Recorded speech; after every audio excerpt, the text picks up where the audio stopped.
میں S I F C کے 11ویں اجلاس میں تمام federal ministers, chief ministers, chief army staff, general officers اور گورنمنٹ کے فیڈرل پروونشل آفیسرز سب کو میں دل کی گہرائیوں سے خوش آمدید کہتا ہوں اور آپ کو نئے سال کی مبارکباد دیتا ہوں، اور انشاءاللہ یہ سال ہمارے دل کی آواز ہے کہ پاکستان کے عوام کے لیے خیر و برکت کا باعث بنے گا، اور انشاءاللہ آئندہ آنے والے دنوں مہینوں میں آپ سب کی جس طرح کہ 2024 میں آپ نے مل کر خلوص کے ساتھ اور محنت کے ساتھ پاکستان کی جو میکرو اکنامک جو انڈیکیٹرز ہیں ان کو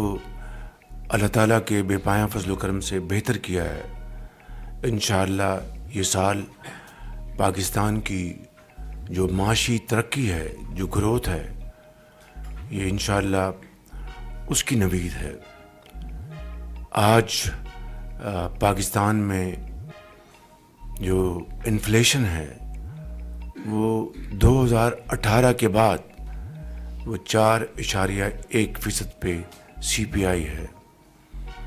پاکستان کی جو بیرونی ترسیلات ہیں ان میں پچھلے 5 ماہ میں پچھلے سال کے مقابلے میں 34% اضافہ ہوا ہے۔ اسی طریقے سے ہماری ایکسپورٹس میں امپرومنٹ ہوئی ہے۔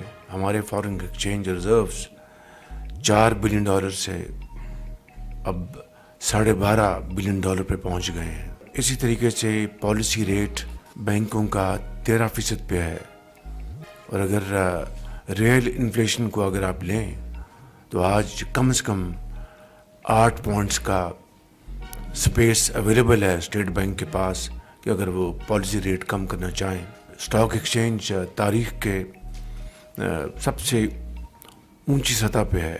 تو یہ تمام یہ جو اہداف ہیں، اشاریے ہیں، یہ اس بات کی ایک کھلا ثبوت ہے کہ انشاءاللہ یہ سال پاکستان کی ترقی اور خوشحالی میں بہت ممد و معاون ثابت ہوگا، بشرطیہ کہ ہم مل کر من حیث القوم ہم شبانہ روز محنت کرتے ہوئے ہم پاکستان کو آگے لے کر جائیں۔ اور اس میں کوئی شک نہیں کہ پچھلے 9.5 مہینے میں جو یہ حکومت آئی ہے ان کو بیرونی اور اندرونی خلفشار کا سامنا کرنا پڑا، بے پناہ چیلنجز تھے، لیکن ایک باہمی تعاون اور اجتماعی کاوشوں سے ان چیلنجز کا مقابلہ کیا اور اللہ تعالیٰ نے ہماری مدد کی۔ اس سال میں سمجھتا ہوں کہ جہاں پر ہمارے چاول کی ایکسپورٹس جو ہیں وہ اس نے ہمیں تقریباً $4 ارب ہمارے قومی خزانے میں جمع کرائے۔ باقی میں مختصر تفصیل آپ کو دے چکا ہوں۔ وہاں پر چینی کی ایکسپورٹ کے ذریعے بھی تقریباً $0.5 بلین پاکستان کے خزانے میں آیا یا آ رہا ہے، اور اس کی 2 بڑی وجہ ہیں۔ ایک تو ہمارے پاس الحمدللہ سرپلس چینی تھی جس کو ہم ایکسپورٹ کر پائے، مگر یہ چینی ایکسپورٹ نہ ہوتی اگر سمگلنگ جاری رہتی، تو سمگلنگ کے حوالے سے افغانستان وہ 100% اس کے اوپر کریک ڈاؤن ہوا، اور جس کی وجہ سے وہ سرپلس پاکستان کو اویلیبل ہوا اور اس طرح ہم یہ ایکسپورٹ کر پائے۔ اسی طریقے سے جو آئل کی سمگلنگ ہے اس میں بھی خاطر خواہ کمی ہوئی ہے، اور اس وجہ سے بھی ہماری جو آف ٹیک ہے آئل کی جو اس سے بھی یہ سپورٹ ملتی ہے کہ اس میں سمگلنگ میں خاطر خواہ کمی ہوئی ہے۔ اب اس وقت ہمارے پاس ایک بہت بڑی اپرچونٹی ہے کہ جو ہماری سینٹرل ایشین اسٹیٹس جو ہیں وہاں پر پاکستان کے بہترین تعلقات ہیں، چاہے وہ آذربائیجان ہے، ازبکستان ہے، سب یہ چاہتے ہیں کہ پاکستان کے ساتھ ہمارے روابط بڑھیں، پاکستان کے ساتھ انویسٹمنٹس ہوں، اور NLC اب ہمارے جو کارگوز لے کے جا رہا ہے آل دا وے اپ ٹو ماسکو، سارے ناردن ایریاز کو کور کر رہا ہے. تو یہ بہت بڑی اپرچونٹیز ہیں. اسی طریقے سے سعودی عربیہ، UAE، قطر کے ساتھ ہمارے MOUs سائن ہو گئے ہیں، B2B بھی سائن ہوئے ہیں. اس میں اب ہمیں بڑی تیزی سے آگے بڑھنا ہے. تو میں ختاماً یہ کہنا چاہتا ہوں کہ یہ ترقی اور خوشحالی کا سفر تبھی طے ہوگا کہ ملک کے اندر ایک استحکام ہو، اور معاشی استحکام جڑا ہوا ہے سیاسی استحکام کے ساتھ. معاشی استحکام ہوگا تو آٹومیٹکلی ملک میں سیاسی استحکام ہوگا. تو اس لیے اب اگر ہم نے گروتھ کی طرف آگے جانا ہے تو اس کے لیے نمبر 1 it has to be export led growth. کوئی اس کے علاوہ ہمارے پاس آپشن نہیں ہے. اس کے لیے بجلی کی قیمتوں میں ہمیں خاطر خواہ کمی کرنی ہے، جس کے اوپر دن رات کام ہو رہا ہے، پوری کاوشیں ہو رہی ہیں.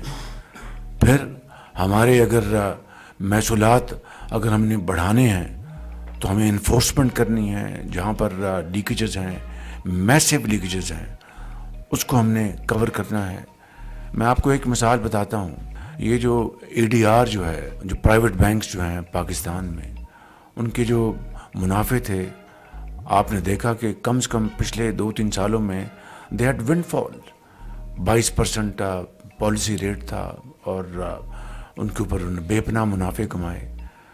اب ہم نے اس میں DPM، اس میں فائنانس منسٹر، اس میں ان کی پوری ٹیم شامل ہے، گورنر اسٹیٹ بینک، ہم نے مل کر ایک طریقہ نکالا اور 72 ارب روپے ان سے ہم نے یہ وصول کیے ہیں. یہ اپنا جو کہ خزانے میں آ چکے ہیں. اسی طریقے سے یہ چھوٹی چھوٹی جو کامیابیاں ہیں، اچیومنٹ جو ہیں، اس کو نہ صرف ہم نے سیلیبریٹ کرنا ہے بلکہ ان کو ملٹیپلائی کرنا ہے. یہ جو FBR اور راشد نگریال جو کہ بڑا قابل ایک آفیسر ہے، ایماندار آفیسر، اور بڑے اسی ہال میں بڑے ایماندار آفیسرز بیٹھے ہیں دونوں سائڈوں پہ، بڑے قابل ہیں، جو کہ پاکستانی ان میں کوٹ کوٹ کے بھری ہے. تو ان کی کاوشوں سے آپ دیکھیں کہ فرسٹ ٹائم کراچی پورٹ پہ ایک ٹرائل شروع ہو چکا ہے، فیس لیس انٹریکشن.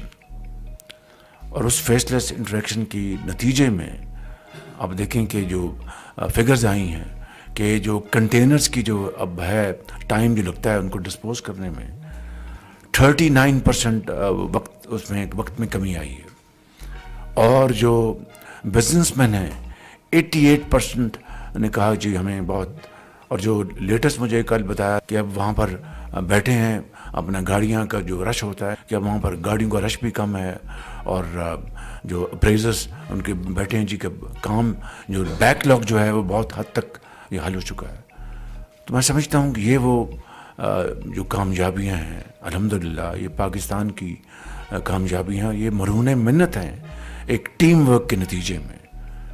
اگر وفاق اپنا رول ادا کر، صوبے اپنا بہترین رول ادا کر رہے ہیں، تو یہ ہر ایک نے اپنا رول ادا کرنا ہے، ہر ایک نے اپنے کنٹریبیوٹ کرنا ہے.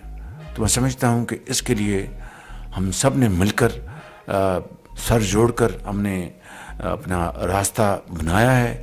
اس کے اوپر انشاءاللہ ہم شبانہ روز کام کریں گے تو پاکستان ضرور اقوام عالم میں سر اٹھا کے چلے گا. آخری بات میں یہ کہنا چاہتا ہوں کہ یہ سارا سلسلہ پھر ڈپینڈنٹ ہے کہ ملک میں مکمل امن ہو. Security has become a challenge today. اور یہ بات بدقسمتی سے درست ہے کہ جب وہاں پر افغانستان میں انٹرم گورنمنٹ آئی، بے شمار لوگ چھوڑے گئے. میں اس کو ذاتی طور پر گواہ ہوں، میں جانتا ہوں.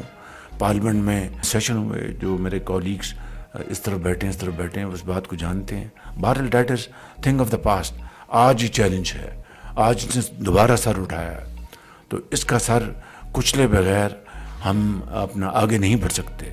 اس حوالے سے جو قربانیاں دی جا رہی ہیں، جو لوگ، جو افسر، جو جوان، چاہے وہ افواج پاکستان کیوں، چاہے لا انفورسنگ ایجنٹس کیوں، پولیس کیوں، جس طرح وہ جام شہادت نوش کر رہے ہیں اور اپنے پیاروں کو چھوڑ کے جا رہے ہیں، اس سے بڑی قربانی تو اور کوئی نہیں ہو سکتی.